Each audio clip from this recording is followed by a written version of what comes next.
Well, Darren, first off, it's half-time in the under-23s posh against Sheffield United in the Premier League Cup. You've been watching along as I have. Any thoughts so far? No, not really. I mean, the players know they can do better than that. And I'm sure they will in the second half. Just one or two things they need to sort out, play with a bit more intensity. They've been far better than us in the first half, which can happen, but hopefully we get a reaction second half. Yeah, so 2-0 down at half-time. We'll see how it goes. Joel Randall, though, in the starting lineup for the youth team this afternoon. He's continuing his recovery back from injury. Yeah, he did 45 minutes on Friday. He probably get about 60 today, 60 to 75 minutes, see how he goes. Gradually building him up.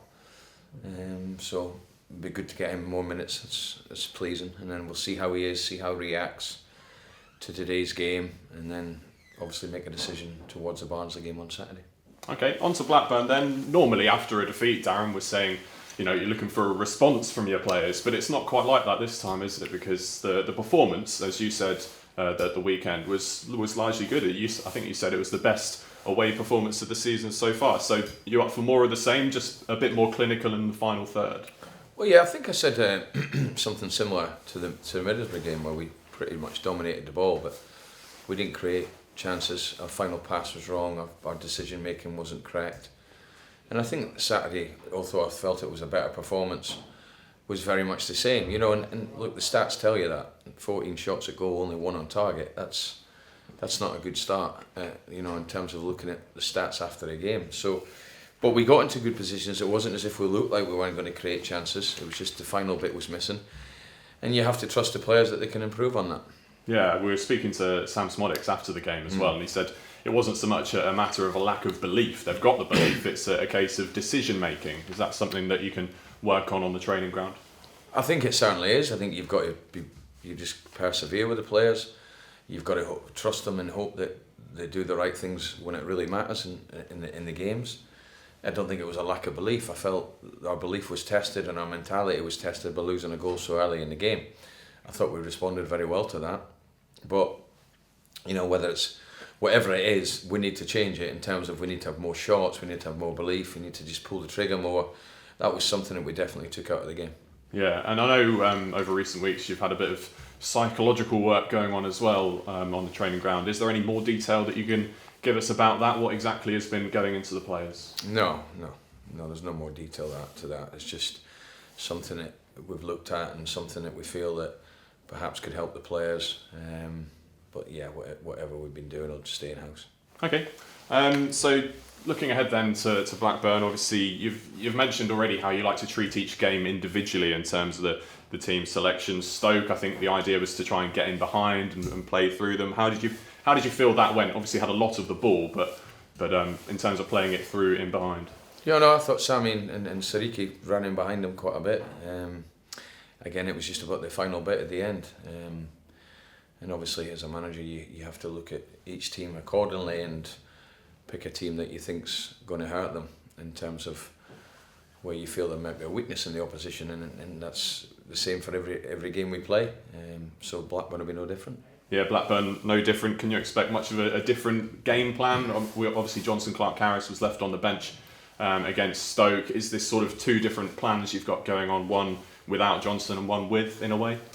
Well, I think we have to work on different things with and without him, certainly, because he's so different to what we've got. We haven't really got anyone else like him in terms of a number 9 target man. So certainly you would have to look at different ways of how you play through the thirds with Jono and without Jono, and of course we do both. So, but Jono respected the decision, he understood it, and when he came on he did well, I thought, and looked a handful.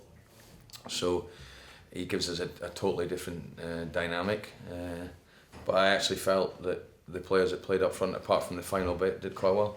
Okay, Blackburn then, inconsistent like a lot of teams who are sort of pushing for the playoffs at the moment, but they've proved their resilience in recent weeks, going from that 7-0 thumping against Fulham to then beating Sheffield United. I suppose you don't really know what Blackburn side's going to turn up.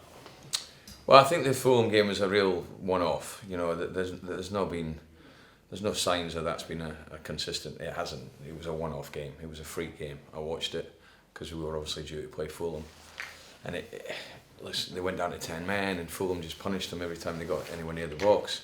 That's not what Blackburn are like. You know, they're a good team. They are a good team. And I watched the game against Sheffield United again.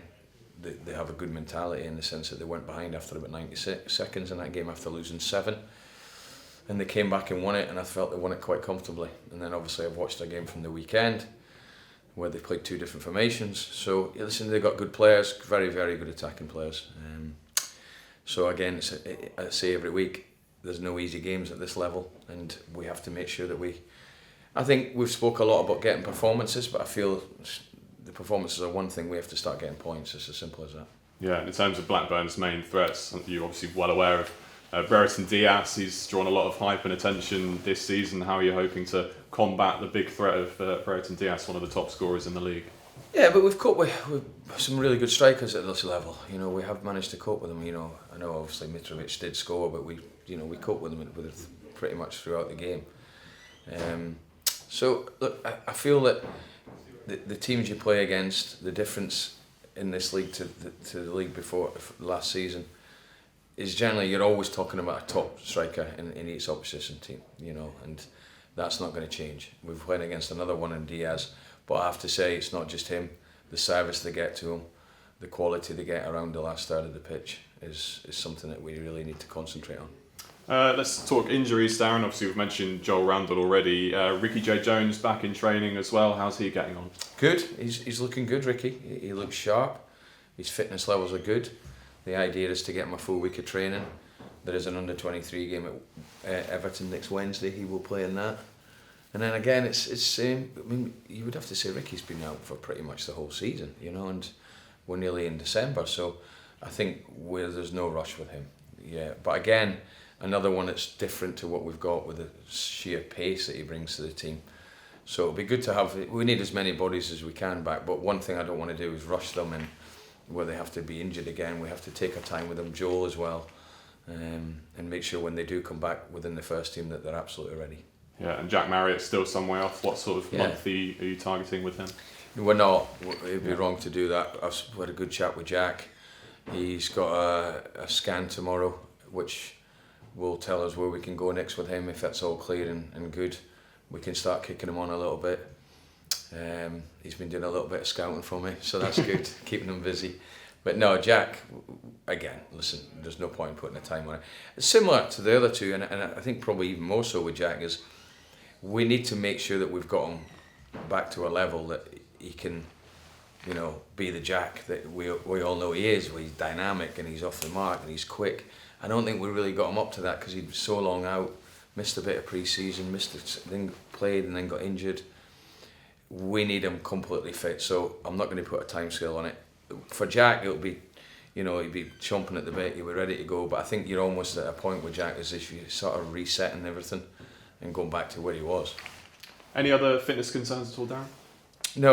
No, everyone that was involved on Saturday is fit, so no issues at all. Yeah, and obviously Johnson Clark-Harris had a bit of time over the international break to work on his fitness. Is he where you want him to be at right now? Yeah, his fitness is coming along, his body fat's down, his weight's down, he's doing all he can really, and I think with people like him it's difficult. It's difficult because John would argue, and probably rightly so, that he would probably need a run of games to get going, but sometimes a manager has to pick a team accordingly, and that might not include John like what it didn't on Saturday. But look, the main thing for John, and I've said it all along, if you get service into the box, he's a threat. If you don't, then it nullifies him. Yeah. Just finally, Darren, I think it's Dan Butler's 100th posh appearance tomorrow. Right. If he does make selection, that is. I suppose you could describe him as a typical posh player in a way, working his way up from the non-league with Torquay up to now Championship level. How do you see he's faring at the moment? Yeah, Dan's a great lad, fantastic attitude, always wants to improve, always working on his game, and that'll do for me, you know. And he's done great, lad. He was really good for us since he's been at the club, really, you know. And for him to be in the Championship, like many others from where he's come from, it just shows that it's possible, you know. And he's done it through sheer hard work and attitude, and he's improved in certain aspects of his game. Still improvement to come, but no, he's a great example to others because every single day he works, he's at it.